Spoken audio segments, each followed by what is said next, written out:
దేహో దేవాలయ ప్రోక్తః జీవో దేవః సనాతనః త్యజేత్ అజ్ఞాన నిర్మాల్యం సోహం భావేన పూజయేత్.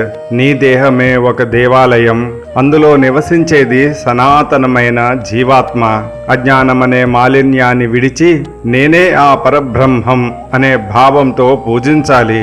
దేవాలయం అనగా ఒక శక్తి కేంద్రం. సనాతన ధర్మంలో దేవాలయం అనగా ఒక భవనం కాదు, అది దైవ శక్తి స్థిరపడిన ఒక కేంద్రం. వాస్తు ఆగమ శాస్త్రాల ప్రకారం దేవాలయ స్థలం ఎంపిక చేయబడుతుంది.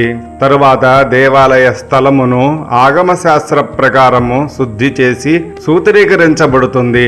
గర్భగృహంను అత్యధిక శక్తి నిలిచే బిందువుగా చేయబడుతుంది.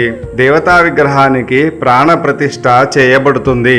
లౌకిక జీవితంలోని ఇంటి సమస్యలు, మానసిక ఒత్తిడి, అశాంతి ఇవన్నీ మనస్సులో నిలిచిపోతాయి. అటువంటి పరిస్థితిలో దేవాలయానికి వెళ్ళగానే మనస్సు సహజంగా శాంతిస్తుంది. కనుక దేవాలయం మానవ చైతన్య శుద్ధి స్థలం. దేవాలయంలో విగ్రహం శక్తి, శబ్దం మంత్రం, దృశ్యం విగ్రహ దర్శనం, గంధం ధూపం, స్పర్శ, ప్రదక్షిణ ఈ 5 కర్మల ద్వారా మనస్సు శుద్ధి పొందుతుంది. ఇది మన ఋషులు ఏర్పాటు చేసిన మానసిక మరియు ఆధ్యాత్మిక చికిత్స.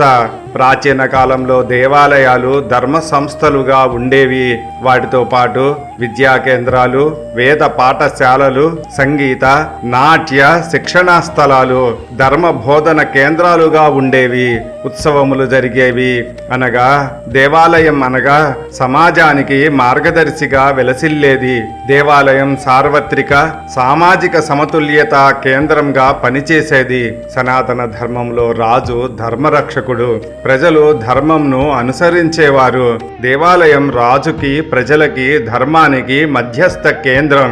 దేవాలయం ద్వారా దానాలు, అన్నదానము, పండుగలు, సామాజిక ఐక్యత మొదలైన కార్యక్రమముల ద్వారా సమాజం చీలిపోకుండా నిలబడింది. దేవాలయం ప్రత్యేకంగా కాలచక్రానికి గుర్తు.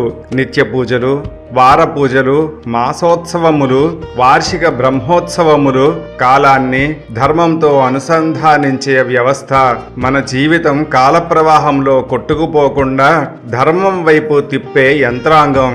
దేవాలయం ఎల్లప్పుడూ వ్యక్తిగత ఆత్మ ప్రయాణానికి ద్వారం. దేవాలయం నీ భయాన్ని పోగొట్టడానికి కాదు, కోరికలు మాత్రమే అడగటానికి కాదు.